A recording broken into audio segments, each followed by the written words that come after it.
From years of anxiety to warrior and mentor, Bradley Robinson created the Anxiety Project to help you end your anxiety naturally.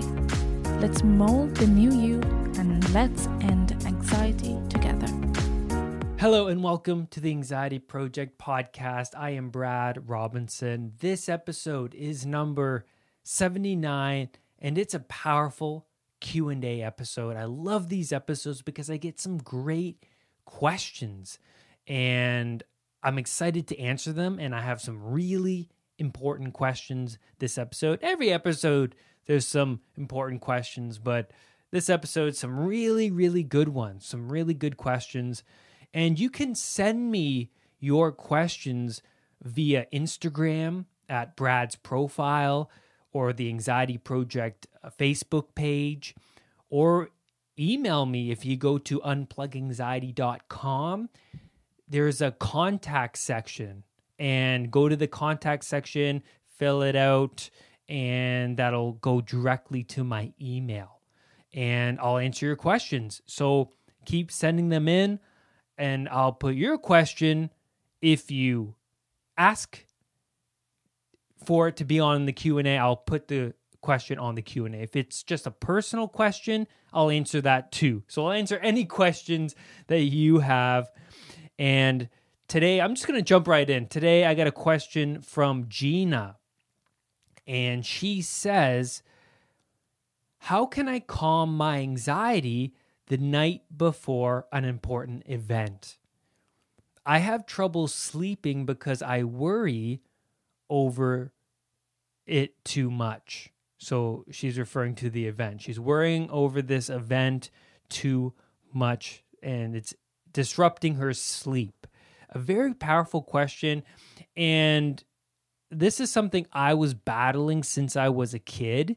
I had trouble sleeping, and then I would have anxiety over sleeping specifically. It's not really in relation to Gina's question per se, but it's sort of, because when you worry about an event the next day, what happens is you end up worrying about getting the proper sleep so that you can go handle the event properly. You're afraid of making a fool of yourself because you're lacking that sleep or having that anxiety, or you're afraid of forgetting stuff because you're so sleep deprived. And that was my issue. I was afraid of making mistakes at my job because of not having enough sleep. So I remember a specific time when I was working in the film industry. I got called in to work that night to work on a production the following day. And that's how the film union worked, is that whenever there was a position, they'll call you up that night, and then you show up the following morning to the location where you have to go. And so they called me to work on a show, and that night I had severe anxiety. I tried to go to bed early, and I was tossing and turning. All of these thoughts were looping in my mind.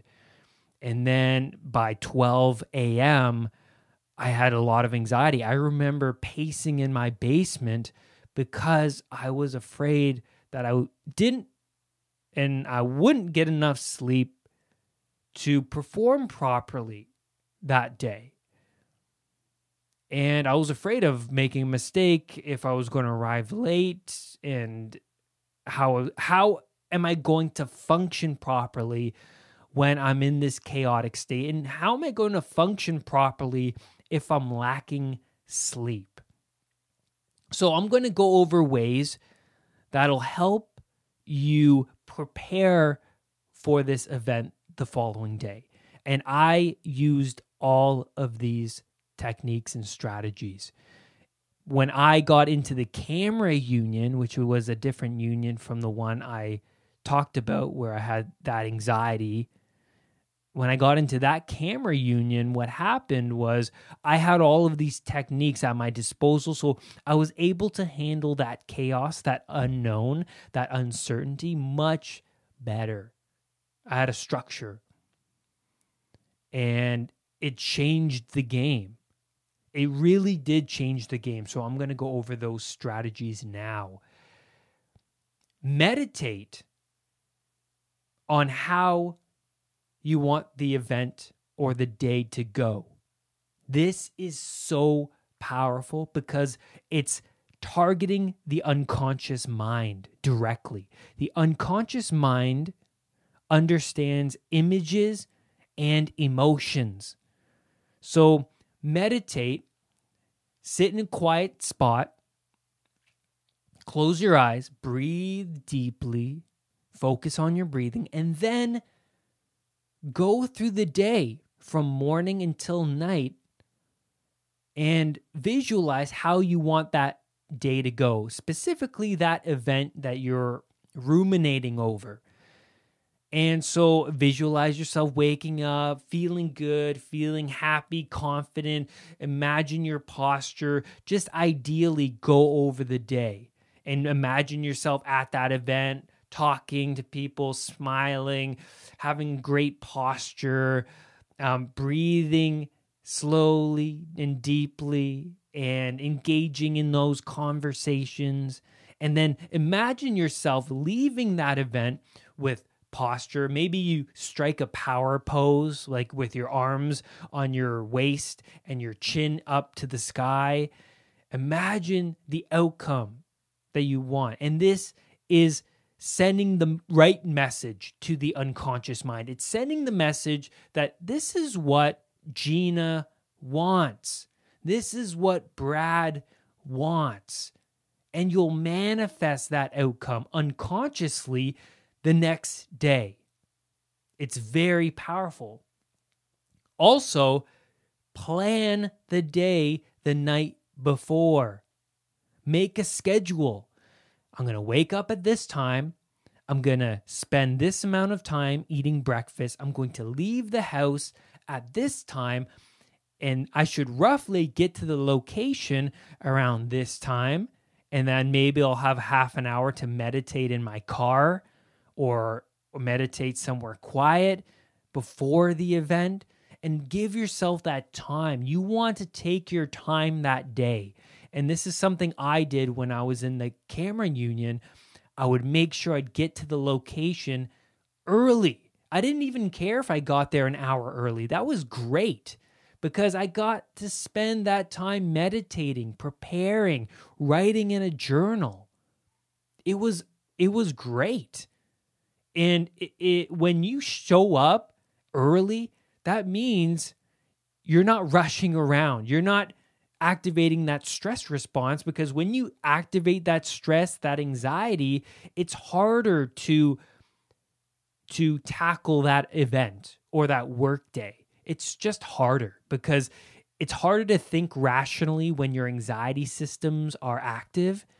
So make sure you give yourself that time, prepare, schedule when you're going to show up, and make sure you show up early so that maybe you can get another meditation session in so that you can really prepare yourself to handle the event. No caffeine after 3 p.m. so that by the time you go to bed that night, you can sleep properly. Caffeine is huge. I'm going to actually tackle that more later in this episode, why caffeine can really interrupt your sleep and how interrupting the sleep can really interrupt the next day. And your anxiety too. Caffeine definitely impacts your anxiety. And to prepare for the event the next day, activate your parasympathetic nervous system by engaging in relaxing activities. So that day, when you know that you have to show up at this event tomorrow, maybe it's a job interview, maybe it's a new job that you're going to, training, whatever it is, you're going into the unknown. You're going to face something that you're not accustomed to, right? You're facing something new. And when we naturally face something new, our sympathetic nervous system, which is our stress response, becomes active. And to calm that, we need to engage in activities that target the parasympathetic nervous system, which is our rest and digest system. So walking, exercising, avoiding foods 3 hours before bed, really important for getting that sleep. Taking a hot bath with some incense burning, some calming music. Don't engage in any stimulating activities such as television or video games before you go to bed. Also, meditating. Like I said, meditating on how you want the day to go, very important. Reading a book, just lying in bed and planning your day is relaxing. Also, said taking a bath. What else? What else do I really enjoy doing? Sometimes I'll listen to classical music at night. Just sit and listen. Very relaxing. So engage in these relaxing activities, and so you can prepare yourself for the night, for that sleep that you really need. It's going to rejuvenate you. It's going to recharge those batteries for the next day. Drink some calming teas. I love chamomile teas. There's some great nighttime teas out there that are so good at calming down your sympathetic nervous system. So those are some great techniques that I do to prepare myself for that day. Another great way is to write down your worries on paper. A great release technique, right? Getting your thoughts down on paper is a great release. Gets it out of the mind, gets it out. If it's circling, if there are worries circling in my mind when I'm trying to go to bed, I'll get up from my bed, get out a piece of paper, and I'll write down all of those worries. It's powerful. It is very powerful. And just note that your anxiety might not go away the next day when you go to this event, when you go to this job interview, whatever it is, but it'll become more manageable. You'll manifest the outcome that you want, and you're most likely going to get it. You are still venturing into the unknown, whether it's a job interview, whether it's an exam, whether it's a doctor's appointment. You're venturing out into the unknown. Your anxiety systems are going to activate, but it's important that you still go, you still confront the event. You still go. Because if you make an excuse not to go, you're only strengthening your fear of that certain experience, that event. So you have to still go through with it. But you'll find that when you prepare and do everything I mentioned in this podcast episode, you're going to find that the event is going to go completely different. It's going to be completely different. It's powerful that you do these strategies and techniques. So you want to enter the dragon's lair with a sword and shield. You don't, like my old self, I would just get that call to go into work, that unknown, right? I would get all of these thoughts bombarding me. What if I arrive late? What if I don't get enough sleep? What if I perform poorly and I don't get called in for another job? All of these things would bombard me, but the thing is, I would go to bed. I wouldn't even deal with all of these problems. No wonder I wasn't sleeping properly. And so when I started to engage in all of these strategies and techniques, I would fall asleep easily. I'd get that restful sleep. I would get that confidence to perform properly, and I'd manifest the outcomes. And then I found that my panic was non-existent, because I was worried whether I would get panic attacks when I was at the event. But I found that after engaging in all of these techniques, my panic was non-existent. And even if it came about, I could easily manage it. It's very powerful. The goal of recovering from anxiety is to develop the tools to handle the unknown, to get that sword and shield ready so that you can handle the chaos that is whatever the situation is the following day, whatever the event is. So thank you, Gina. A very powerful question. And now I have a question from Francis. He says, I'm looking for a diet that can lessen my anxiety.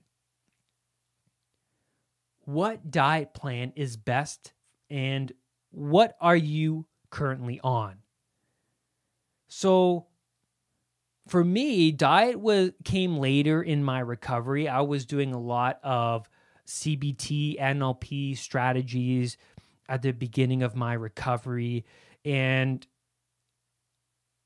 my recovery and everyone's recovery involves continuously challenging yourself. And diet was the next challenge in my recovery. And I found a great diet that has helped many people with depression, anxiety, mental health issues. It wasn't for my weight. It was just for me mentally. And diet, I found once I started a strict diet, it played a huge role on my anxiety. My anxiety and my mental clarity improved significantly. Even though I was already meditating, I was doing all of these calming techniques and strategies, I found that diet was the icing on the cake. It was so powerful. I came across diet when I was watching a podcast with Jordan Peterson, and he was talking about how going on the carnivore diet improved his depression. It cured all of his autoimmune issues. And what I got from that podcast episode was that carbohydrates caused a lot of his autoimmune issues. And that's what sparked my interest. I'm not on the carnivore diet, mind you. I'm not against the carnivore diet. It was an eye-opening experience to hear him talk about why carbohydrates cause so many issues mentally and physically. And so I began by reducing my carbohydrate intake. I eliminated sugar and breads, and I found that I improved mentally and physically. That was a huge part in my anxiety recovery, just eliminating those two things, carbohydrates from breads, pastas, all of those inflammatory foods, and sugar. I used to put sugar in my coffee. I used to eat cookies. I used to have all of these different foods in my life, right? And so I started to eliminate sugar, carbohydrates, and I realized that my energy started to come back. I had more energy. My mood started to stabilize. I felt better. And I highly recommend Grain Brain by David Perlmutter, a very powerful book, an eye-opening book. And so I have a couple of passages I want to read from this book that really talks about how carbs are silent killers. And I am currently on a ketogenic diet, which involves really eating. It's a really primitive diet. It's eating the basics. It's eating foods that don't have a lot of added ingredients to it, like meats, fish, vegetables, eggs, chicken. It's a very primitive diet, and I found that eating this kind of a diet is very powerful on my health. I feel better physically and mentally. So I'm going to read you a couple of passages from Grain Brain, and I hope you find these passages as valuable as I found them. So David says, for the greater part of the past 2.6 million years, our ancestors' diets consisted of wild game, seasonal plants, and vegetables, and the occasional berries. As we saw in the previous chapter, today, most people's diets are centered on grains and carbs, many of which contain gluten. But even casting aside the gluten factor, I should point out that one of the main reasons why consuming so many grains and carbs can be so harmful is that they raise blood sugar in ways that other foods, such as meat, fish, poultry, and vegetables, do not. David also says, to fully grasp the bane of carbs and the benefits of fats, it helps to understand some basic biology. In the body, dietary carbohydrates, including sugars and starches, are converted to glucose, which you know by now tells the pancreas to release insulin into the blood. Insulin shuffles glucose into cells and stores glucose as glycogen in the liver and muscles. It's also the body's chief fat-building catalyst, converting glucose to body fat when the liver and muscles have no more room for glycogen. Carbohydrates, not dietary fats, are the primary cause of weight gain. Think about it. Many farmers fatten animals destined for the butcher block with carbohydrates like corn and grain, not fats and proteins. You can see the difference just by comparing, for example, a cut of grain-fed New York strip steak and a grass-fed one. The grain-fed cut will contain a lot more fat. This partly explains why one of the major health effects of low carbohydrate diet is weight loss.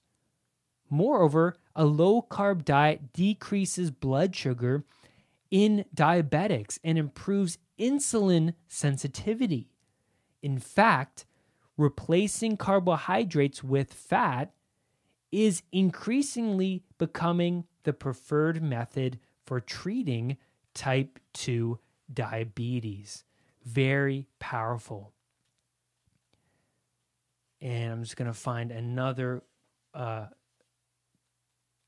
passage from David.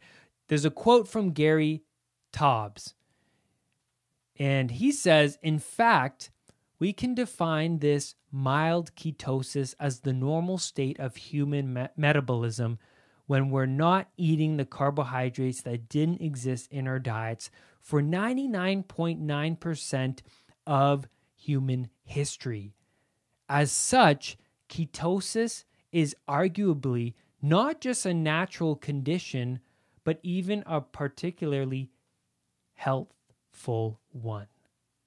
And lastly, I just want to touch on this powerful passage from David. He says, when it comes to the link between gluten and brain-related disorders like depression, we also can't forget about the role of inflammation.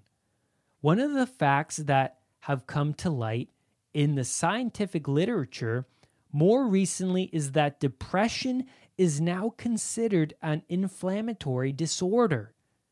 We now understand that inflammatory markers, the same that we see elevated in heart disease, are also elevated in the depressed patient. This is actually not new information, but if you were to ask someone on the street about depression, you'd be likely to hear something along the lines of, it's a chemical imbalance in the brain. The role of inflammation in mental illness, from depression to schizophrenia, has been documented over the past 20 years. The field of psychiatry has known about the role of the immune system in the onset of depression for the better part of the last century. But only recently have we begun to understand the condition thanks to better technology and longitudinal studies. Higher levels of inflammation dramatically increase the risk of developing depression. And the higher the levels of inflammatory markers, the worse the depression. This places depression right in line with other inflammatory disorders such as Parkinson's disease, multiple sclerosis, and Alzheimer's disease. Very powerful stuff. I really love the book. I highly recommend you go out and pick it up. I found that the same thing happened to me where my joints felt better once I cut out carbohydrates and sugars. And Maggie, my girlfriend, she saw the benefits this diet had on my health and my mental health. And so she began the diet a few months after I started, and she found the benefits to be quite extraordinary.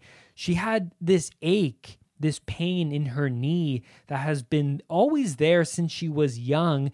And then when she went on the diet, she said the pain went away. And when she exercises, the pain doesn't come back. It's completely gone. And that was amazing to me. It was absolutely amazing. Also, being on such a primitive diet of vegetables, meats, and poultry, eggs, I found that my brain fog disappeared completely. I had better teeth. My gums were really healthy. My skin cleared up even more. I had more energy. And so being on a diet like this, being on a primitive diet, just eliminating sugars and carbohydrates and excess carbohydrates is going to help you feel better.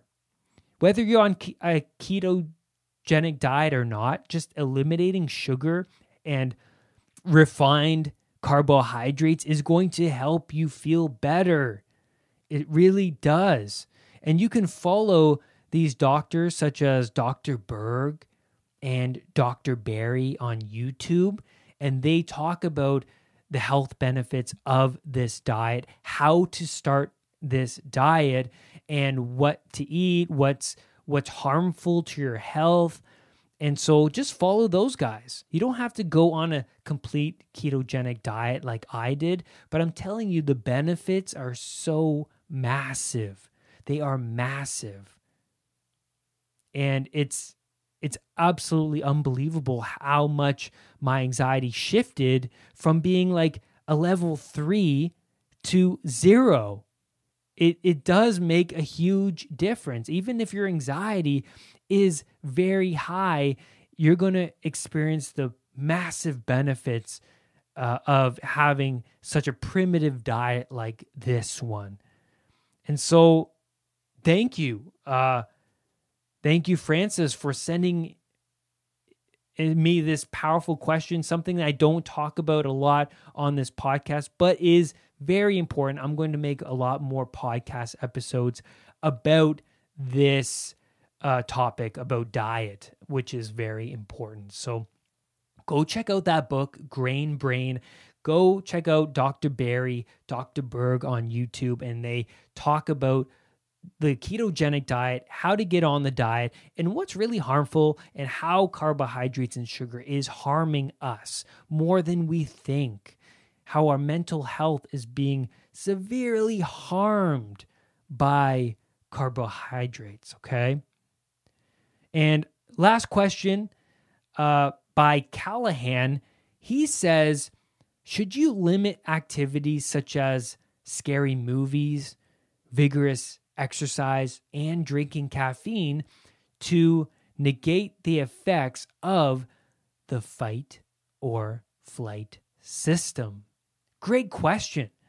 Yes, I'm going to say it right off the bat, except for the exercise. I'm going to get into that. But other than that, I say yes, that you have to sacrifice certain habits to serve your higher self. With exercise, I do enjoy pushing myself, but gradually building up to longer runs, longer weight training times at the gym. Build up to it. Start small. I remember during my anxiety disorder, I would take walks around the block. That's how I started and got my exercise in. Very important. But for rigorous exercise, it build it up over time. Don't just go for it. Don't just go for that hour run. Go for intervals. Maybe jog a little and then walk. Jog a little and then walk. Just get your heart moving. When your fight or flight is active, your muscles tense up. Your body is preparing itself to engage in battle or to run away from the perceived threat. But you can work with it by engaging in that exercise, and then you can calm your system down. You can calm your system by getting that exercise. So I do recommend exercise, but rigorous exercise depends where you're at in the recovery process and depends where you're at. So just do some sort of exercise during the day and then keep building on it. With scary movies, I do not like scary movies. I do not recommend you see scary movies, even stressful TV shows. I remember watching this TV show when I was going through my recovery, and it was so stressful. And then I turned it off because I felt really anxious. I remember in my ex-relationship, she took me to see Conjuring in theaters, and I literally had a lot of anxiety watching that movie. It was so scary, and I didn't like that. It was terrifying. And so I do not recommend scary movies, especially when you're journeying towards this higher you, this ideal you. I recommend even just watching TV in general is not good. And I eliminated a lot of TV from when I was going on my recovery journey. I went from like hours of TV a day to an hour a day. That's the most TV I was going on. And so I recommend just limiting your stimuli, your stimulus to the TV and movies in general. Caffeine was a challenge to me because I was a coffee drinker. I drank coffee 2, sometimes 3 times a day with the sugar, with the cream, all of that stuff. And so I had a coffee addiction. And for a long time, it was something that really made me get through the day. It made me feel good. But the thing is that caffeine is persistent in our systems. Caffeine has an average lifespan of 5 to 7 hours. If you have a coffee around 6 p.m., by 12 a.m., 50% of that caffeine may still be active and circulating throughout your brain tissue. By 12 a.m., you are halfway done eliminating your brain of that caffeine. The amount of caffeine you have during the day can impact your sleep at night. So I recommend that you recognize the activities, the habits that you do daily that really adds to your anxiety. And each habit that you eliminate is a challenge of itself. Eliminating caffeine was a challenge. I started buying my coffees half decaf, half caffeine. And then I worked my way to decaf slowly, right? And so they were challenges because I loved coffee and I felt the withdrawal symptoms and the effects of caffeine. But in general, when you're going through anxiety recovery, it's important that you engage more in your parasympathetic nervous system, relaxing activities that calm you down and get you moving towards the ideal you. And it's painful. The recovery process is painful, but you don't want to live with this anxiety, do you? You don't want to remain in your current situation, do you? Of course not. So the recovery process requires a lot of sacrifices. It requires a lot of sacrifices, and you need to make those sacrifices in order to really get the benefits of your health and your mental clarity in the future. You want to do what you can now so that your future self benefits from it. And that's where I'm going to leave you on today's podcast episode. Thank you for your questions. Make sure you send me those questions. And this was a longer podcast than usual, but I had to touch on these points because they are important. They are important for maintaining great health, mental health, physical health. And these are great points for improving yourself and getting through the hardships of anxiety recovery. And I'm just going to leave you with this. Do not let anxiety define who you are. I will see you on the next podcast episode. Bye for now. Brad's powerful anxiety recovery program is available at unpluganxiety.com. The Anxiety Project program is downloadable and puts the power of anxiety recovery in your own hands. What are you waiting for? Visit unpluganxiety.com for more details. Recovery starts now.